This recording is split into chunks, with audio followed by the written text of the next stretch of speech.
Ultimately आपकी life में कुछ भी मुसीबत है, किसी को मतलब नहीं है। तो ये 2-3 दिन की क्लास का जो मैं सवाल पूछ रहा हूं, इससे आपको रियलाइज होना चाहिए कि आपकी प्रिपरेशन सही नहीं है। जैसे ही आप 26-27 की उम्र के टकरा गए, अब मान के चलो आपकी उल्टी गिनती शुरू हो गई है सोसाइटी पर्सपेक्टिव से। जब आप सोसाइटी में जाते हो, आपकी रिस्पेक्ट उसी हद तक है जिस हद तक किसी और के काम आ पाओ, या तो पैसा देके या तो आप किसी पोजीशन पे हो। आप ऐसे तैयार रहो कि भाई सर हमें बताओ एग्जाम कब देना है, हम तैयार हैं। और अगर आप उन लोगों में से हुए जो 30 साल की उम्र तक कोई फाइनेंशियली इंडिपेंडेंट सोर्स नहीं ढूंढ पाए, तो सबसे ज्यादा नफरत करने वाला इंसान आपको आप ही होगे। और मेहनती इंसान कुछ ना कुछ लाइफ के साथ ठीक कर ही लेता है। कि आप कहते हो सर क्या प्रॉब्लम है, 25 साल के तो हुए हैं अभी, 5 साल लगा लेंगे और 30 साल की उम्र में बैठ के सोचेंगे कि कौन सा बिजनेस करें, और 35 साल की उम्र में लाइफ से तंग आके सेटल डाउन हो जाएंगे कि जैसी लाइफ है वैसी चलने दो। रिश्तेदारों के घर शादियों में जाओगे, कोई सरकारी मुलाजिम होगा, किसी का बिजनेस शुरू होगा, किसी का कुछ होगा, आप लोग बैठे होगे। इसको इमेजिन करो, बड़ा दर्दनाक होता है वो चीज, बहुत दर्दनाक। कि जब आप किसी फंक्शन में जाते हो, हर बंदे अपने फैमिली बच्चों के साथ आए हुए होते हैं, किसी की गाड़ी कोई है, किसी का कुछ है, कोई बोल रहा है हाँ सर आज मेरी यहां पोस्टिंग है, आज मेरी वहां पोस्टिंग है, आज मैं ये कर रहा हूं, मेरा ये बिजनेस है, मेरा वो है, मेरी ये जॉब है, मैं इंजीनियर हूं, मैं डॉक्टर हूं, मैं फलाना ढिमकाना। और अगर आप उन लोगों में से हुए जो 30 साल की उम्र तक कोई फाइनेंशियली इंडिपेंडेंट सोर्स नहीं ढूंढ पाए, तो सबसे ज्यादा नफरत करने वाला इंसान आपको आप ही होगे। और फिर इंसान ढूंढता है ब्लेम के लिए कि किस पे ब्लेम लगाऊं, क्योंकि इंसान अपने ऊपर बहुत कम ब्लेम लगाता है। बहुत कम लोग होते हैं जो शीशे में देख के रियलाइज करते हैं कि ये मेरी गलती थी। हां, अगर आपने अपना बेस्ट दिया होगा और खुदा ना खास्ता नहीं हुआ होगा, तो आपके दिल में एक पीस होगा कि मैंने अपना बेस्ट दिया। और मेहनती इंसान कुछ ना कुछ लाइफ के साथ ठीक कर ही लेता है। उसको सरकारी नौकरी नहीं मिलेगी तो प्राइवेट में अच्छा कर लेगा, प्राइवेट में नहीं मिला तो बिजनेस कुछ ना कुछ अच्छा कर लेगा, एक ईमानदार हलाल कमाई वो कमा लेगा। लेकिन जो यहां पर भी मेहनत नहीं कर रहा, वहां पर भी मेहनत नहीं कर रहा, उसका यही हाल होना है। उसके बाद ब्लेम गेम चलता है। पहले तो शादी नहीं होगी आपकी, लड़कों की बात कर रहा हूं, लड़कियों की तो हो जाएगी, लड़कों की नहीं होगी। अगर शादी हो गई तो पूरी उम्र आपने अपने माँ बाप और अपनी वाइफ को ब्लेम करना है कि तेरी वजह से कुछ नहीं बन पाया मैं। क्योंकि ऑब्वियसली बात है, एब्यूज ऐसे जो शुरू होता है, कौन लोग एब्यूज करते हैं? जो लोग लाइफ से फ्रस्ट्रेटेड होते हैं। तो ये 2-3 दिन की क्लास का जो मैं सवाल पूछ रहा हूं, इससे आपको रियलाइज होना चाहिए कि आपकी प्रिपरेशन सही नहीं है।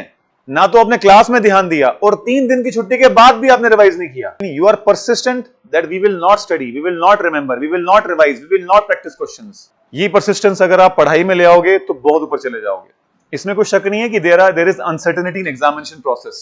आपको नहीं मालूम कि आपका एग्जाम कब होने वाला है, आपको नहीं मालूम कि आप किस जॉब के लिए जहां आपका पैर फंसेगा, ना ही आपको पता है कि कौन सी वो डेट होगी जिस दिन एक्चुअली एग्जाम देना है। इसलिए आप फ्री हो कि ठीक है चल रहा है, क्लास आ रहे हैं, उसके बाद कॉफी शॉप जा रहे हैं, उसके बाद मस्त बैठ के कॉलेज लाइफ गुजर रही है, कॉलेज की तरह बैक बेंचर बैठे हुए हैं वहां पर एसी के नीचे। जैसे ही आप 26-27 की उम्र के टकरा गए, अब मान के चलो आपकी उल्टी गिनती शुरू हो गई है सोसाइटी पर्सपेक्टिव से। सोसाइटी देख रही है कि ये फुल्ली ग्रोन इंडिविजुअल है, फुल्ली मैच्योर एडल्ट है। अब आप ये एक्सपेक्ट नहीं कर सकते कि आप दिन का टाइम वेस्ट करो। अब आपका सिर्फ संडे होगा अगर आप एक प्रोफेशनल बनना चाहते हो। तो आपका मंडे टू सैटरडे सिर्फ इस बात पे गुजरना चाहिए कि मेरा जॉब, मेरी नौकरी, मेरा करियर, बस, और किसी चीज पे नहीं। संडे को आप रेस्ट करो अगर आपने मंडे टू सैटरडे अच्छे से मेहनत की हुई है। अल्टीमेटली आपकी लाइफ में कुछ भी मुसीबत है, किसी को मतलब नहीं है। आप कल को भूखे मर रहे होगे, बोलेगे आए है ये लो 100 रुपए, ये लो 500 रुपए, लो 1000 रुपए। वो बहुत कोई दानी होगा 10,000 दे देगा, कितने दिन चलेगा 10,000? और क्या आपका जमीर गवारा करेगा किसी से पैसे लेना? और वो 10,000 खत्म हो गया, फिर हर दिन तो कोई हेल्प नहीं करेगा, चाहे कितना अमीर आदमी हो, कितना अमीर रिश्तेदार हो, कितना अमीर दोस्त हो। लिमिट है, 10,000 बहुत बड़ा अमाउंट होता है, दे दिया हो गया, बात खत्म। उसने अपने हिसाब से साल की जिम्मेदारी पूरी कर दी। लेकिन आज की डेट में 10,000 रुपए का महीने का राशन नहीं आता। और फिर छोड़ो, फिर आप एंटरटेनमेंट और कन्वीनियंस की लाइफ जीना, इंटरनेट का रिचार्ज, बिजली का बिल, पानी का वो सब चीजें, तो घर गृहस्थी कर संभालोगे तो समझ में आएगा कि बड़ा डिफिकल्ट है इस टाइम में रहना, बिना जॉब के, बिना पैसे के। आने वाली पोस्टें हैं अभी भी आपकी नजरों में, AHTO है, टीचर वैकेंसी है, जूनियर असिस्टेंट आने वाला है फिर से। आप ऐसे तैयार रहो कि भाई सर हमें बताओ एग्जाम कब देना है, हम तैयार हैं। क्या करना है? जब भी छुट्टी मिल रही है रिवाइज करना है, संडे को पूरा रिवाइज करना है। क्या करना है? सैटरडे को टेस्ट डेफिनेटली आना है। टेस्ट को इतना सीरियसली लो जैसे कि भाई ये अगर हमने नहीं किया तो हम नाकामयाब हैं। लोग आते हैं जाते हैं, कुछ लोग बनते हैं, कुछ लोग बिगड़ते हैं, कोई याद नहीं रखेगा आपको। याद सिर्फ आप तब पता है कब आओगे, जब रास्ते में चलते कभी किसी डिपार्टमेंट में मुझे काम होगा और मैं जाऊंगा और आप मुझे वहां दिखोगे। अरे हाँ, आप तो हमारे स्टूडेंट हो। अक्सर रास्ते में एक बारी मैं घर जा रहा था तो रास्ते में एक सब इंस्पेक्टर ने मेरी गाड़ी रोक दी, सीट बेल्ट भी लगी थी, सब कुछ लगा था। मैंने कहा कि भाई क्या हुआ सर? कहते सर हमें क्यों सर बोल रहे हो, हम तो आपके स्टूडेंट हैं। तो उसने फिर बोला सर मैंने आपके पास पढ़ा है, ये है, आप मेरी यहाँ पोस्टिंग है। फिर पता क्या बोलता, कहते सर अब मुझे केएस करना है, कैसे करूँ, थोड़ा गाइड करो। मेरा नंबर लिया, कहते सर आपको फोन करूंगा। अगर आपकी सोसाइटी में आप किसी के काम नहीं आ सकते तो आपकी रिस्पेक्ट भी नहीं है। इजराइल फलस्तीन इशू सुना है आपने? क्या वजह है, फलस्तीन की इतनी बुरे हाल क्यों है, क्यों नहीं को मदद कर रहा उसकी? गांधी जी ने तो बड़ा सपोर्ट किया था।